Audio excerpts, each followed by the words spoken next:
আপনি আপনার সন্তানকে শাসন না করে দেখেন যে কীরকম বেয়ারা হয়।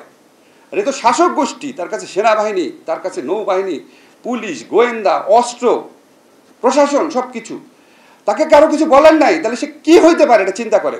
বিচার কি হবে হবে ওটা পরের কথা। বিচারের আগেই আপনি 1 থেকে 2-3 বছর জেলে থাকবেন। যে অস্ত্রগুলা ব্যবহার করে, এই অস্ত্রগুলা ব্যবহারের পেছনে যে মানুষগুলো আছে তাদের বিরুদ্ধে আপনাদের রুখে দাঁড়াতে হবে। সরকারের বিরুদ্ধে কিছু বললে, বিশেষ করে প্রধানমন্ত্রীর বিরুদ্ধে, আশ্চর্য কথা, মানে যে কোনো কিছু বললেই আপনি জেলে চলে যেতে পারেন। তাই তো রিজনেবল হতে পারে না, এটা পাবলিক ইন্টারেস্ট হতে পারে না। এটা আওয়ামী লীগ, আমাদের এক ভাই বলছে আওয়ামী লীগের ইন্টারেস্ট না, এটা আওয়ামী লীগের ইন্টারেস্টেও না। আওয়ামী লীগের মধ্যে, আওয়ামী লীগের ইন্টারেস্টে জেনারেলি আওয়ামী লীগের মধ্যে যেগুলো সবচেয়ে খারাপ লোক আছে, যেগুলি আপনার আমাদের রিজার্ভের টাকা লুট করে, আমাদের দরিদ্র জনগণের রেমিটেন্সের পাঠানো রেমিটেন্সের টাকা লুট করে বা লুট করতে দেয়, যারা গুম করে, যারা রাতের বেলা নির্বাচন করে, যারা অত্যাচার করে, যারা দেশের স্বার্থ ভারতের কাছে বিকিয়ে দেয় বা অন্যান্য দেশের কাছে বিকিয়ে দেয়, তাদেরকে রক্ষার আইন। নির্বাচনহীন একটা, আমাদের এক ভাই বলেছে যে সিভিল ড্রেসের যে একনায়ক ফ্যাসিস্ট গভর্নমেন্ট, তাকে রক্ষা করার আইন। এবং এটার বিরুদ্ধে যারা কথা বলবে, যে সত্যি কথাটা বলবে, যে অন্যায়ের প্রতিবাদ করবে, তাকে দমন করার আইন, তাকে বিচারের আগেই শাস্তি দেওয়ার আইন। বিচার কি হবে হবে ওটা পরের কথা। বিচারের আগেই আপনি 1 থেকে 2-3 বছর জেলে থাকবেন।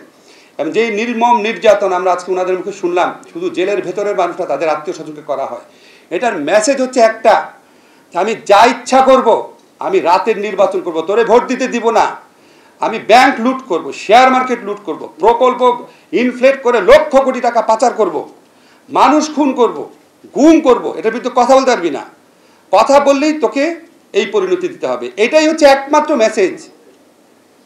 এখন আমরা কি শুধু এই আইনের বিরুদ্ধে দাঁড়াবো? আমাদের এক ভাই বলেছে যে শুধু আইনের বিরুদ্ধে দাঁড়ালেই হবে। আমি ওর সাথে একমত। আপনি কি ছুরির বিরুদ্ধে দাঁড়ান নাকি হত্যাকারীর বিরুদ্ধে দাঁড়ান? শুধু এই আইনের বিরুদ্ধে যদি দাঁড়ান, আরও অনেক আইন হবে। আমরা প্রথমে বলতাম না যে ইনফরমেশন অ্যান্ড টেকনোলজি অ্যাক্ট বাতিল করতে হবে, তাদের বাতিল করেছে, করে ডিএসএ আনছে, এখন আরও অনেকগুলো নতুন আইন করছে। এই যেই অস্ত্রগুলা ব্যবহার করে তারা জনগণের বিরুদ্ধে, ভিন্ন মতাবলম্বীদের বিরুদ্ধে, স্বাধীন চিন্তার মানুষের বিরুদ্ধে, ভালো মানুষের বিরুদ্ধে তারা যে অস্ত্রগুলা ব্যবহার করে, এই অস্ত্রগুলা ব্যবহারের পেছনে যে মানুষগুলো আছে তাদের বিরুদ্ধে আপনাদের রুখে দাঁড়াতে হবে। তারা যে প্রক্রিয়ায় এই অস্ত্রগুলা ব্যবহারের সুযোগ পেয়েছে তাদের বিরুদ্ধে রুখে দাঁড়াতে হবে। ধরেন আবার বিএনপি ক্ষমতা আসলো, বিএনপি চিন্তা করবে যদি আমরা প্রপার ইলেকশন সিস্টেমকে রিএস্টাবলিশ করতে পারি, তখন তারা চিন্তা করবে ওরে বাবা 5 বছর পর তো আমি ক্ষমতা হারাবো অত্যাচার অনাচার করলে, ক্ষমতা হারানোর পর আওয়ামী লীগ আসবে, আর তো অল্টারনেটিভ নাই, এসে তো আমার মামলা দিবে, আমি কি অন্যায় করছি ওটা এক্সপোজ করবে। এই ভয়ে তারা কম অন্যায় করে। এই জিনিসটা আমরা 91 থেকে 2013 সাল পর্যন্ত দেখেছি।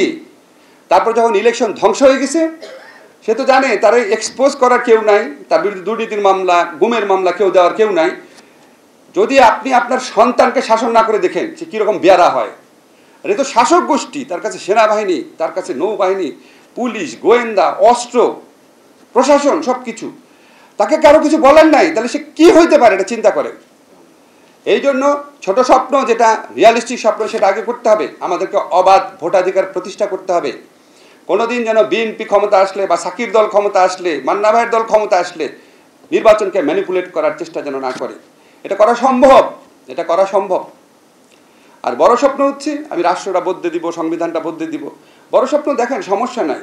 এখন আমার কথা হচ্ছে কি, আমি বড় স্বপ্ন দেখব, বড় স্বপ্ন দেখতে দেখতে আমি ছোট স্বপ্নটাকে যেন ইগনোর না করি। এটা ইগনোর করতে করতে এই জায়গায় আমরা এসেছি।